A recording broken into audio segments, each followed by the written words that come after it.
Tonight, Emily enters Last Chance Kitchen. There you go. Can she cook with confidence and pull out a win? I'll trade you salt and pepper for your greens. Or will Jamie continue his run? I'm sorry, Chef. This is the only time I'll sweat all over your food, I promise. This is Last Chance Kitchen. Hey, Emily. Welcome to Last Chance Kitchen. Thank you. How was it like every day being evaluated by the judges? Tough. Did you learn anything from the feedback? Yeah. If I come on Top Chef again, I'm gonna really step it up. You do have a chance to compete against right now. Yes, I do. Any idea who you're gonna go up against? Maybe Katsuji. Katsuji. Let's see. So we meet again. So, are you surprised to see Jamie here? No. I mean... She was expecting you, Katsuji. I know, like with the mommy outfit. Mommy jeans. Mommy jeans, mommy shirt. Ugh, whatever. He just likes to stir the pot and honestly hear himself talk. So, Emily, you had a tough time this season. You seem to second-guess yourself. A little bit. It's nothing like I ever expected. Right. To be on judgment every day, it's tough. There were some struggles with the heat.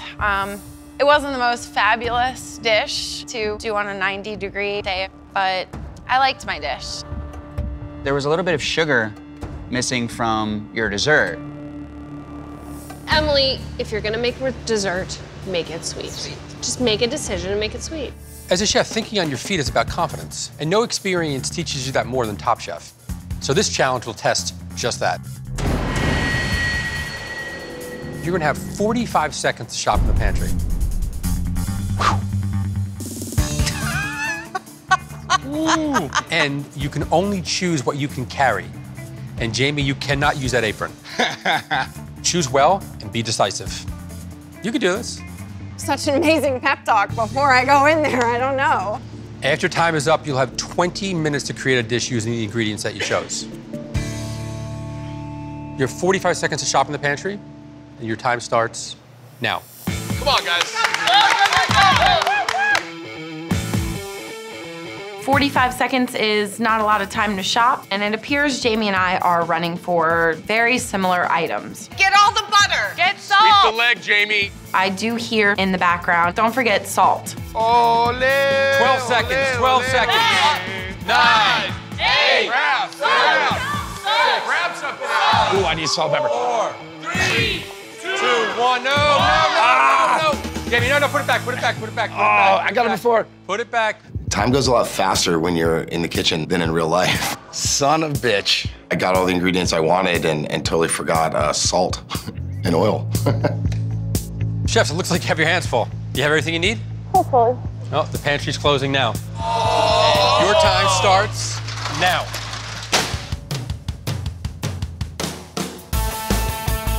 Jamie, you got some salt? Emily has salt and oil. But I mean, he has. Good to So what do you see have? Jamie does not. Emily, did you get salt? Yes, sir. You gonna let me use it? I already have 2 deli cups for you, sir. Oh, yeah. Jamie's a team player, and I'd like to believe that I am as well. Jamie, you did give up your immunity. You might have to share some salt. Already there you go. on it. Hey guys, listen, you can't share ingredients. Thanks, Tom. Jamie gave up his immunity and ended up saving me from going home. So I'm not happy Jamie forgot salt and pepper. I'm more disappointed that I can't share it with him. It's tough not to cook with salt and pepper. 18 minutes, guys.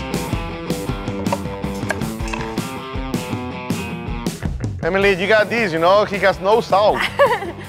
Only his sweat. He's got heart, though. He's like Rudy, man. All right, so we're gonna extract flavor without salt. I definitely have the base for a really solid dish. My fear right now is that I don't have salt. You know, salt's kind of the ingredient that brings flavors out of anything you're cooking with. So right now I'm just trying to figure out in my head how to best extract flavor from these ingredients. So what are you making, Jamie? I'm gonna do a little watermelon tomato salad. What are you dressing it with? Watermelon. Watermelon. Why don't you grab some oil from the fryer and let it cool down? Hey, There that's not a you bad go. idea, man. There you go. That's actually pretty smart. I'm part of Mensa. You know what's Mensa? No, you're not part of Mensa. You're part of NAMBLA. No, Mensa. What you making, Emily? Looks like it's gonna be some charred corn and tomato of some sort. 13 minutes! Keep the rhyme, brother, keep the rhyme. I already got some in there. I'm gonna build a puree with some watermelon rind and the rind had a nice, kind of tart, little bit of acidic quality to it, so that goes into the blender. Emily, what do you have? You have some tomato and some corn, a little radish. Tomato, corn. Nobody told me that I needed a wine opener to get my oil open. Oh, man. I got it. You got it? Maybe. There you go. That's what I would do. There you go. So, you know, Jamie doesn't have salt, or pepper, or oil. He kind of puts you at a big advantage, don't you think? Yeah. You're kind of making the same thing. He's making it look like a watermelon tomato salad, and you're making a... I think I might try and make gazpacho.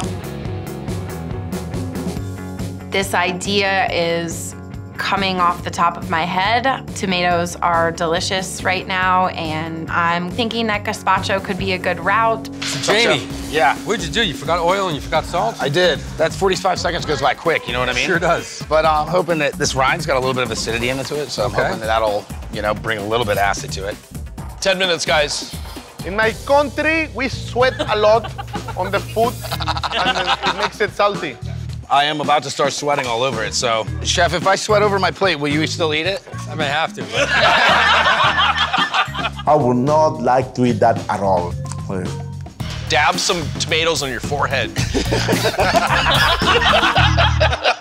How you doing, Emily? Let's just say I bagged the gazpacho idea. I didn't think I could get the tomato chilled down in time to make a nice gazpacho, so I changed up my game plan. She got acid, salt, pepper, oil. The good news is these tomatoes are super ripe, so they're wicked. They're really tasty. Good. I make a really nice bitter arugula puree. That's gonna add some pepperiness. I got some really nice radishes. That's gonna add some texture. And then the watermelon, luckily, is beautiful, and the tomatoes are great. So it's just a matter of combining them on the plate to balance the dish out.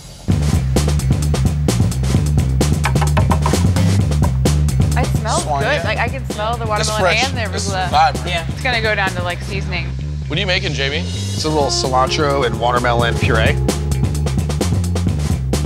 For the record, I was gonna share my salt and pepper. I heard you. 2 minutes. Every dish I cook is a test of why I belong in the competition. I don't know whether I'd be able to pull it off, but I feel like my dish is solid, and I'm not ready to leave yet. So what do you end up making, Emily? What do you mean, Emily? I'm making a tomato salad, Katsuji. You don't sound that excited. Just do you. You'll be good. She could salt Jamie's dish, and then that wouldn't be sharing ingredients. So she runs through the kitchen and throws some salt up in the air and slips? Quickly, throw that salt in the air. I'm gonna catch it. I'll trade you salt and pepper for your greens. Come on, guys. I'm sorry, Chef. This is the only time I'll sweat all over your food, I promise. Don't put too much. Emily, make a dish for yourself and taste it. 1 minute. I have not been this nervous for any of the other challenges. It feels intense, oddly exciting, and I know that this is not my time to go home. 5, 4, 3, 2, 1. Time's up. Happy New Year! Hey, Jamie. Hey there, Chef. So what'd you pull off? So I managed to pull off a watermelon heirloom tomato salad with a little bit of arugula puree and some fresh radish. That's it. It looks good. Thanks. I dressed it with a little bit of cilantro that I pureed with watermelon rind, and a couple tomatoes. Why'd you forget the salt? Did you assume it was here? Yeah, I mean, I kind of thought there was salt, but then I remember there wasn't. I kind of went back for it, and it was too late at that point. Great. Thanks. Hey, Emily. Hi, Chef. So we asked you what you made. You didn't seem too confident. I made a charred tomato and corn vinaigrette with heirloom tomato salad and some fresh corn and fresh radish. So you guys had almost the exact same ingredients. Yeah. Almost. And the vinaigrette's it's a warm vinaigrette? Yes. Why did you choose to do that?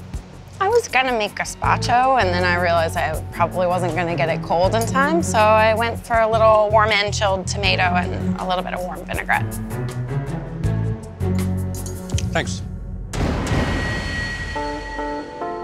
Chefs, when we try to put dishes together, we try to use flavors that are either complementary or things that actually are contrast. And you know, when it all kind of comes together, it all works and it hits all the areas in your mouth and you have a really successful dish. Both of these dishes were lacking in a few things. Jamie was lack of salt, and you didn't have acid, but I think you compensated really well. You managed to get some bitter notes in there and some peppery notes from the arugula and then the radish, but it was flat because there was no salt. Emily, you had the salt, you had the acid, you put together a nice vinaigrette, but then you did something with temperature that was kind of strange. You had a warm vinaigrette against this cold tomato, and it didn't work really well. And so the dishes were both out of balance for very different reasons. A lot of times I look at a dish and I'll say, well, what would I go back and eat again?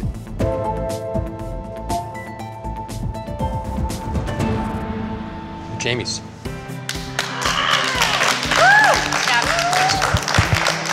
Emily, you almost did it again, indecisiveness. You wanted to make gazpacho and then you changed in the middle of it. But I really enjoyed watching you cook, and maybe one day you'll get another chance to come back here again, but I know you're doing some great stuff down here, so keep up the good work. Thank you. Thanks. This experience has been a wild ride. I'm going to take all of these experiences in and really can't wait to get back into my kitchen and apply some of the things I've learned here. Well, Jamie, that's 3 in a row. I feel like I'm on a roll. Well, you're on the longest streak so far. You have 3 more to go to get back to the competition, but it's only going to get tougher from here. Any of those 6 that you want to see? I don't want to see any of them. You don't want to see any of them? No, but I'll be ready for any of them. Great, 3 more to go. We'll see you next week. Thanks. Thanks, Chef. Another one bites the dust, you know? That's how I roll. In the kitchen, I'm a gangster. Like, watch out. No oil, no salt, no problem.